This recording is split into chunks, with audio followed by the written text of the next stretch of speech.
이것은 실제로는 동맹을 바꾸는, 즉 중국, 러시아 그리고 북한의 입장에 서서 미국, 일본에 대항하는 그런 것이 아닌가라고 생각해도 충분하다고 생각합니다. 미국은 자기네 나라의 안전에 위협이 되는 어떤 사람도 결코 용납을 하지 않는 그런 나라입니다. 지소미아가 어떤 위치에 있는가? 이것을 파기한다면 미국은 정말로 자기 안보에 구멍이 뚫린다고 생각할 것입니다. 이것은 동맹으로서 배신행위입니다. 이런 배신행위를 미국이 용납할 수 있을까요? 미국은 어떤 형태로든 용납하지 않겠죠. 저는 문재인 대통령이 미국과의 협의 과정에서 공포를 느꼈으리라고 생각합니다.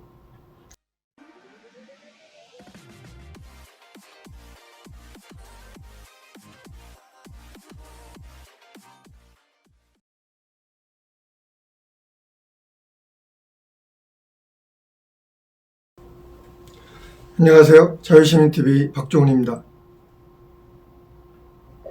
여러분, 이번에 문재인 정부가 일본과의 관계에서 지소미아 협정을 파기하겠다고 했었죠. 그것을 철회했습니다.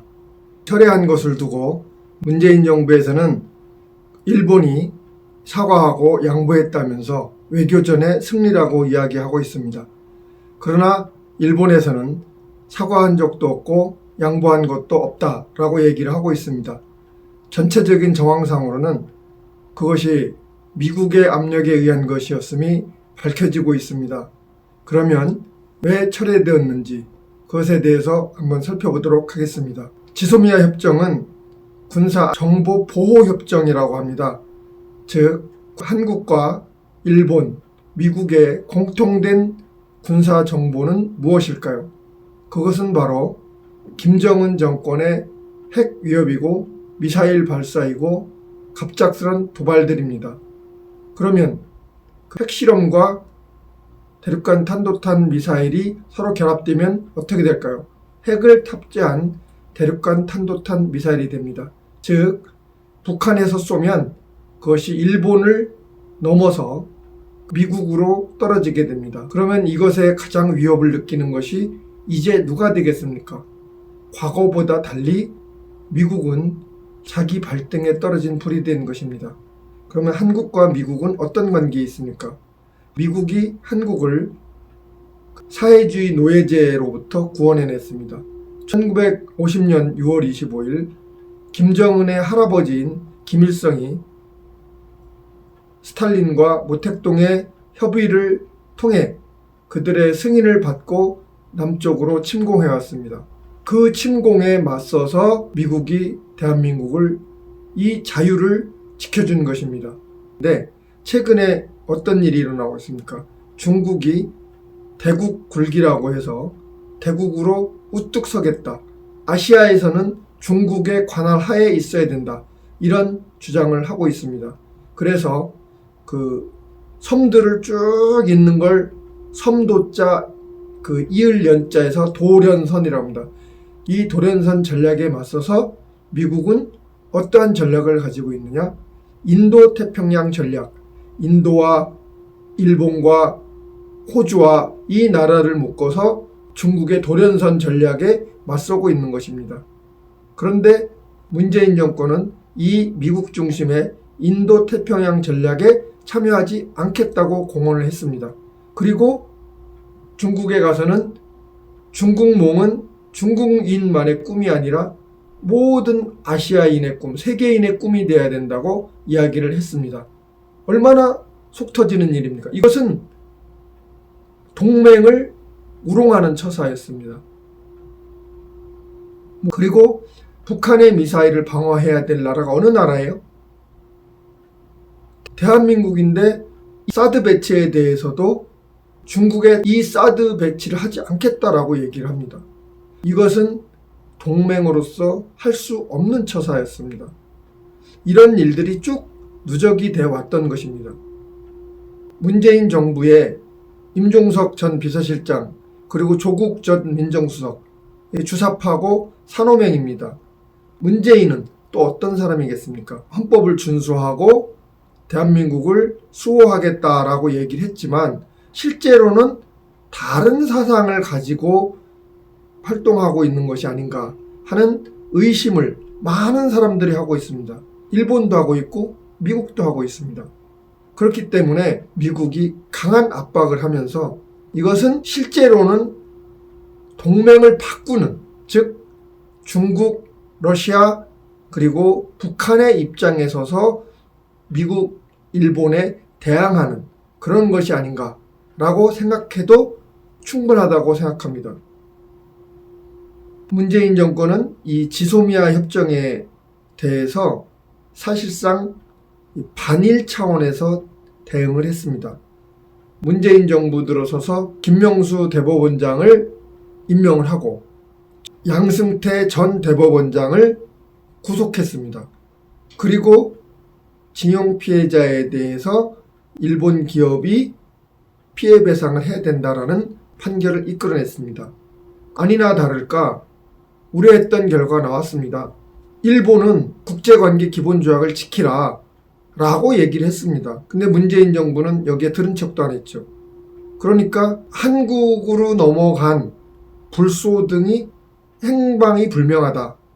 혹시 북한으로 넘어가는 게 아니냐.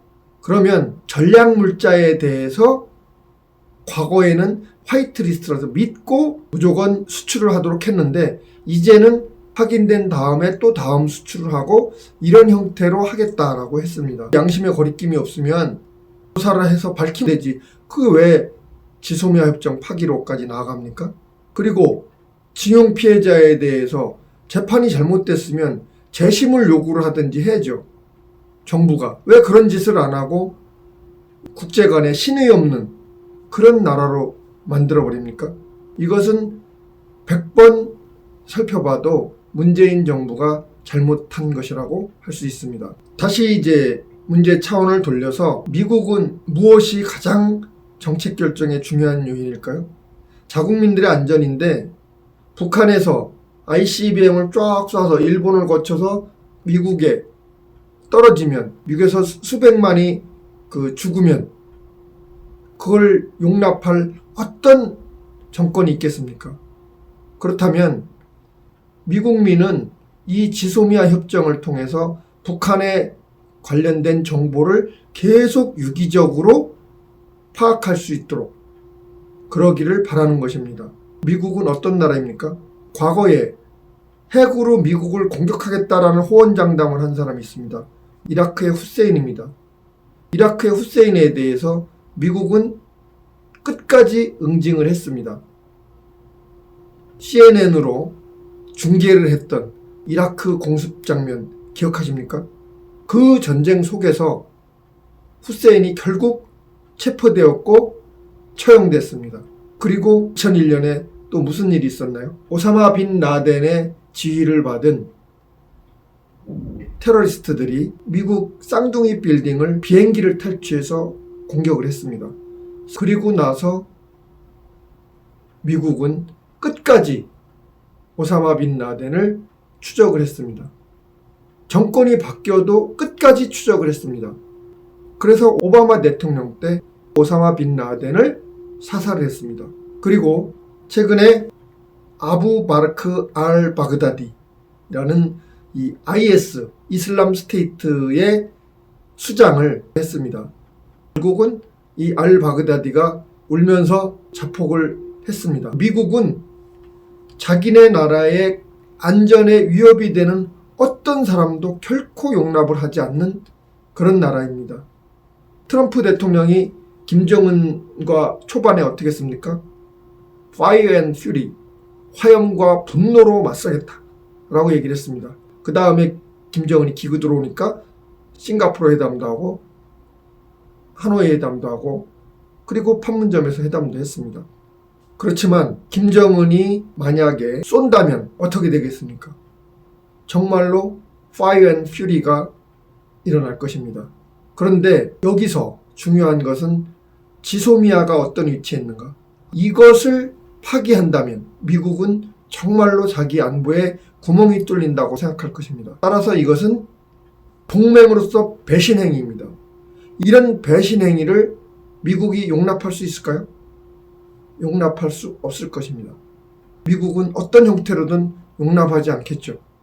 저는 문재인 대통령이 미국과의 협의 과정에서 공포를 느꼈으리라고 생각합니다. 문재인이 지금 어떤 상태죠? 경제는 무너져 내리고 있고 안보에는 구멍이 뚫리고 있습니다. 전방에 있는 사단을 막 해체합니다. 그리고 휴전선 안에 GP라고 있어요. 이 감시초소를 없앴습니다. 그리고 철원 일대에 남북이 공동으로 지뢰를 제거했습니다. 여기로 오면 지뢰 걱정 없이 올 수 있다는 겁니다. 그리고 공동 한강 하구 조사를 했습니다. 대한민국 서울로 침투하기 좋은 조건입니다. 그러면 전방을 지키는 군인들은 어떻게 생각합니까? 부글부글 끓고 있을 거라고 생각합니다. 왜? 사람들은 생각은 비슷하거든요. 그리고 문재인 정부의 인사나 이런 거에 대해서 많은 국민들이 실망을 하고 있습니다. 그래서 지금 10월 3일부터 10월 9일 광화문서부터 서울역까지 꽉 채웠는가 하면 지금도 매주 토요일에 광화문 일대가 꽉 찹니다. 이 많은 사람들이 문재인 하야를 요구하고 있습니다. 이것은 보통 심각한 문제가 아닙니다. 자신들은 KBS 사장을 양승동으로 만들었죠. 그리고 MBC 사장을 그 광우병 뻥이죠. 광우뻥 사태의 장본인인 최승호를 사장에 앉혔습니다. 자신들이 선전선동 매체를 다 차지하고 있다고 생각했습니다. 그런데 이게 웬걸? 유튜브라는 게 생겨서 이것이 국민들 속으로 스며들고 있습니다. 문제는 여론 조작을 통해서 이 추세를 바꿀 수 없다는 데 있습니다. 이런 것은 어떤 형태로 드러날지 모릅니다. 문재인 정부는 상당히 겁을 내고 있을 거라고 생각합니다. 그래서 저는 문재인이 이번에 후퇴할 수밖에 없었다라고 생각합니다. 11월 24일 날 있었던 홍콩 부의원 선거에서 자유민주 세력이 85%를 석권했습니다.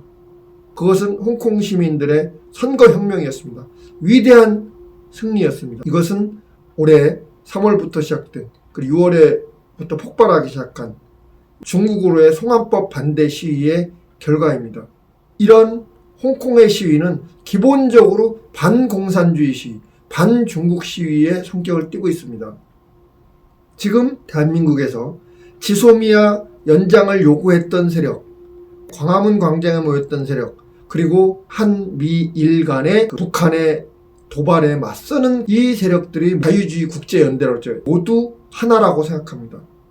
이 하나의 세력이 북한의 도발과 중국의 공산주의 이거에 맞서 싸우고 있습니다. 우리의 친구는 바로 일본에 있고 미국에 있고 홍콩에 있습니다. 국민 여러분, 힘을 내서 계속 자유를 요구하면 문재인 정부에 의해서 침식되었던 자유들이 다시 확보되는 그런 때가 오리라고 생각합니다. 대한민국도 내년에 선거혁명을 일으킬 기회가 있습니다. 내년 4월 국회의원 선거가 바로 선거혁명을 일으킬 기회입니다. 우리 계속 단결해서 이 문재인 정부의 이런 그 친사회주의 그리고 친북적 그리고 친중국적 그리고 동맹 배신 행위 이런 것들을 단호하게 응징할 수 있어야 되겠습니다. 감사합니다. 그리고 이 내용이 마음에 드셨다면 좋아요와 구독 그리고 알람 눌러주시기 바랍니다. 감사합니다.